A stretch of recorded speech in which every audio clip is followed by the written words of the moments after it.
आपका स्वागत है हमारे अपने चैनल दी NCERT पर। Welcome to the NCERT। आज हम जियोग्राफी की क्लास 6 का चैप्टर 2 पढ़ेंगे, जिसका नाम है ग्लोब, अक्षांश और देशांतर। तो ग्लोब होता क्या है, हम पृथ्वी को कैसे समझेंगे। हमारी आंखें किसी चीज को देखकर समझने में ज्यादा अच्छी होती है, लेकिन हम पृथ्वी को की आंखों से नहीं देख सकते हैं, तो उसके लिए हम एक मॉडल की आवश्यकता होती है, जो कि हम ग्लोब के द्वारा समझते हैं। तो ग्लोब पृथ्वी का एक मॉडल है। ग्लोब पृथ्वी का लघु रूप में एक वास्तविक प्रतिरूप है। एक सी ग्लोब में झुकी हुई अवस्था में स्थित होती है, जिसे अक्ष कहा जाता है। ग्लोब पर वे दो बिंदु जिनसे होकर सी गुजरती है, उत्तर तथा दक्षिण ध्रुव है। पृथ्वी पर दो बिंदु उत्तर ध्रुव और दक्षिण ध्रुव निश्चित है, और इसीलिए इन्हें आधारभूत संदर्भ बिंदु कहते हैं। पृथ्वी पर वास्तव में कोई सुई नहीं होती है, यह अपने अक्ष पर चारों ओर घूमती है, जो एक काल्पनिक रेखा है। तो हम अब कुछ रेखाओं के बारे में पढ़ेंगे, जिसमें पहले है भूमध्य रेखा। एक काल्पनिक रेखा है जो पृथ्वी को दो बराबर भागों में बांटती है। भूमध्य रेखा की उत्तरी भाग को उत्तरी गोलार्ध तथा दक्षिणी भाग को दक्षिणी गोलार्ध कहते हैं। ये पृथ्वी पर विभिन्न स्थानों की स्थिति बताने का सबसे महत्वपूर्ण संदर्भ बिंदु है। भूमध्य रेखा 0 अक्षांश को प्रदर्शित करता है और यह पृथ्वी के केंद्र से होकर गुजरती है। ये रेखा न केवल पृथ्वी के विभिन्न स्थानों की स्थिति निर्धारित करने में महत्वपूर्ण है, बल्कि यह जलवायु और मौसम के पैटर्न को भी प्रभावित करती है। भूमध्य रेखा के आसपास के क्षेत्र में वर्ष भर तापमान स्थिर रहता है और यहाँ दिन और रात की अवधि लगभग समान होती है। ये रेखा पृथ्वी की भूगोलिक संरचना और मौसम विज्ञान के अध्ययन में एक महत्वपूर्ण भूमिका निभाती है। दूसरी रेखा है अक्षांश रेखाएं। अक्षांश रेखाएं पृथ्वी पर पूर्व से पश्चिम दिशा में खींची गई काल्पनिक रेखाएं हैं। ये रेखाएं भूमध्य रेखा के समानांतर होती हैं। इनकी सहायता से किसी स्थान की उत्तर या दक्षिण दिशा में स्थिति ज्ञात की जाती है। भूमध्य रेखा 0 डिग्री अक्षांश है और यही सबसे बड़ी अक्षांश रेखा है। सबसे छोटी अक्षांश रेखा 90 डिग्री है। दो अक्षांश और रेखाओं के बीच की दूरी को कटिबंध जॉन कहते हैं तथा उनकी दूरी लगभग 111 किलोमीटर के बराबर होती है। पृथ्वी पर विषुवत रेखा को मिलाकर कुल 181 अक्षांश रेखाएं हैं। भूमध्य वृत्त से दोनों तरफ ध्रुव के बीच की दूरी पृथ्वी के चारों ओर के वृत्त का 1/4 है, अतः इसका माप होगा 360 अंश का 1/4 यानी 90 अंश। वैसे उत्तरी और दक्षिण ध्रुव को बिंदु न मानकर टोटल 181 अक्षांश रेखाएं होगी। यदि उन्हें बिंदु माना जाए तो पृथ्वी पर कुल 179 अक्षांश रेखाएं हैं। किसी अक्षांश स्रोत पर पड़ने वाली सभी स्थानों पर एक जैसी जलवायु ही पाई जाती है, अलग अलग नहीं पाई जाती है। और रही बात भारत की, भारत कौन से अक्षांशीय विस्तार पर है। भारत 8 डिग्री 4 उत्तरी अक्षांश से 37 डिग्री 6 उत्तरी अक्षांश के मध्य में है। यह नोट करने वाली बात है, इस अलग से नोट कर लेना। तो अब हम पढ़ेंगे पृथ्वी के कुछ प्रमुख अक्षांश वृत्त के बारे में। तो पहले वृत्त है भूमध्य वृत्त। भूमध्य वृत्त सबसे बड़ा वृत्त है, इसे ही बृहद वृत्त भी कहते हैं। दूसरा वृत्त है कर्क वृत्त। उत्तरी गोलार्ध में भूमध्य वृत्त से 23.30 डिग्री उत्तर की कोणीय दूरी पर स्थित है। कर्क रेखा भारत के लगभग बीचों बीच से 8 राज्यों गुजरात, राजस्थान, मध्य प्रदेश, छत्तीसगढ़, झारखंड, पश्चिम बंगाल, त्रिपुरा और मिजोरम से होकर गुजरती है। कर्क रेखा को भारत में माही नदी इसको 2 बार काटती है। तीसरा वृत्त है मकर वृत्त। ये कर्क वृत्त की ही समान है, लेकिन दक्षिण गोलार्ध में 23.5 डिग्री पर है।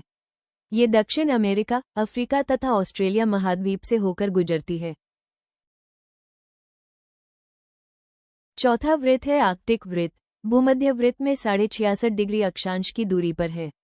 आर्कटिक वृत्त आर्कटिक महासागर, कनाडा, ग्रीनलैंड, रूस, संयुक्त राज्य अमेरिका, अलास्का क्षेत्र, नॉर्वे, स्वीडन और फिनलैंड से होकर गुजरती है, जबकि आइसलैंड इसके दक्षिण में स्थित है। पांचवा वृत्त है अंटार्कटिक वृत्त। ये दक्षिण गोलार्ध में 66.5 डिग्री है। यह अंटार्कटिक महाद्वीप से होकर गुजरता है। तो पृथ्वी के कुछ ताप कटिबंध भी होते हैं, जिनमें से पहला है उष्ण कटिबंध। उष्ण कटिबंध कर्क वृत्त और मकर वृत्त के बीच के सभी अक्षांशों पर मध्याह्न का सूर्य वर्ष में कम से कम एक बार ठीक करके ऊपर होता है, इसीलिए यह क्षेत्र सबसे अधिक गर्मी प्राप्त करता है और इसे उष्ण कटिबंध कहते हैं। दूसरा है शीतोष्ण कटिबंध। उत्तरी गोलार्ध में कर्क वृत्त और आर्कटिक वृत्त के बीच तथा दक्षिणी गोलार्ध में मकर वृत्त और अंटार्कटिका वृत्त के बीच तथा दक्षिणी गोलार्ध में मकर वृत्त और अंटार्कटिक वृत्त के बीच मध्याह्न का सूर्य कभी भी ठीक करके ऊपर नहीं चमकता है, क्योंकि ध्रुव की तरफ सूर्य की किरण तिरछी होती जाती है। इसीलिए यहाँ न अधिक सर्दी होती है न अधिक गर्मी, अतः इसे शीतोष्ण कटिबंध कहते हैं।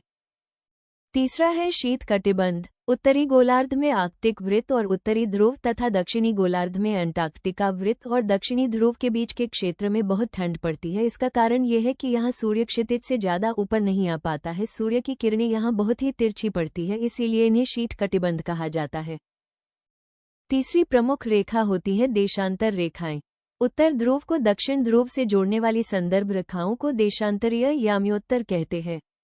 प्रत्येक अंश को मिनट में तथा मिनट को सेकंड में विभाजित किया जाता है। ये रेखाएं अर्धवृत्ताकार होती है। ध्रुवों इनकी बीच की दूरी 0 होती है, जहां सभी देशांतरीय रेखाएं आपस में मिलती हैं। देशांतर रेखाओं की गणना सभी देशों की सर्वसहमति से निश्चित की गई थी। लंदन के ग्रीनिच वेधशाला से गुजरने वाली देशांतर रेखा से गणना शुरू की जाती है, अतः इसे प्रधान मध्याह्न रेखा या प्रधान याम्योत्तर रेखा कहते हैं।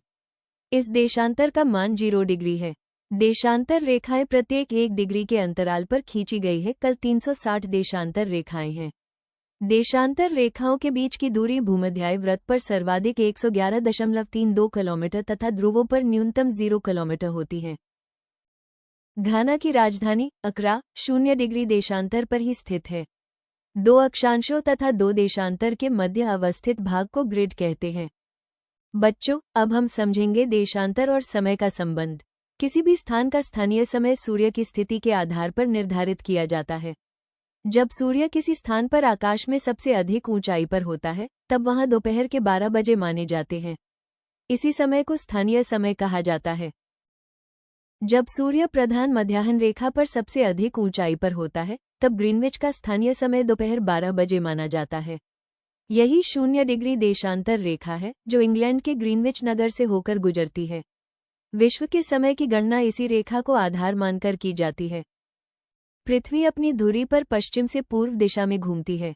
इसी कारण अलग अलग देशांतर रेखाओं पर स्थानीय समय अलग अलग होता है। जो स्थान पूर्व दिशा में होते हैं, वहां समय आगे होता है, जबकि पश्चिम दिशा के स्थानों पर समय पीछे होता है। इसलिए देशांतर रेखाओं का समय निर्धारण में बहुत महत्वपूर्ण योगदान है। अब हम समझते हैं कि अलग अलग स्थानों पर समय में अंतर क्यों होता है। पृथ्वी अपनी धुरी पर लगातार पश्चिम से पूर्व दिशा की ओर घूमती रहती है। पृथ्वी को एक पूरा चक्कर लगाने में 24 घंटे लगते हैं। इस दौरान वो कुल 360 डिग्री घूमती है। यदि 360 डिग्री को 24 घंटों से विभाजित करें तो 1 घंटे में पृथ्वी लगभग 15 डिग्री घूमती है। इसलिए प्रत्येक 15 डिग्री देशांतर रेखा पर स्थानीय समय में 1 घंटे का अंतर हो जाता है। यही कारण है कि दुनिया के अलग अलग देशों का समय अलग अलग होता है। भारत एक विशाल देश है। यदि प्रत्येक स्थान अपने स्थानीय समय का उपयोग करे तो पूरे देश में अलग अलग समय हो जाएगा। इसलिए पूरे भारत के लिए एक ही मानक समय निर्धारित किया गया है। भारत का मानक समय 82 डिग्री 30 मिनट पूर्व देशांतर रेखा पर आधारित है। ये रेखा उत्तर प्रदेश, मध्य प्रदेश, छत्तीसगढ़, ओडिशा और आंध्र प्रदेश से होकर गुजरती है। इसी रेखा के समय को भारतीय मानक समय अर्थात IST कहा जाता है। भारतीय मानक समय ग्रीनविच समय यानी GMT से 5 घंटे 30 मिनट आगे है। इसलिए पूरे भारत में सभी घड़ियां इसी समय के अनुसार चलती हैं। अब हम अंतर्राष्ट्रीय तिथि रेखा के बारे में जानते हैं। ये रेखा लगभग 180 डिग्री देशांतर के पास स्थित है और मुख्य रूप से प्रशांत महासागर से होकर गुजरती है। इस रेखा का उपयोग तिथि बदलने के लिए किया जाता है। जब कोई व्यक्ति या जहाज इस रेखा को पार करता है तो तिथि में परिवर्तन हो जाता है। पश्चिम दिशा की ओर इस रेखा को पार करने पर 1 दिन जोड़ दिया जाता है, जबकि पूर्व दिशा की ओर पार करने पर 1 दिन घटा दिया जाता है। इसलिए इसे अंतर्राष्ट्रीय तिथि रेखा कहा जाता है। तो दोस्तों, आज के वीडियो में हमने ग्लोब, अक्षांश और देशांतर रेखाओं को सरल भाषा में समझा। उम्मीद है आपको वीडियो पसंद आया होगा। Thank you for watching. Please like and subscribe.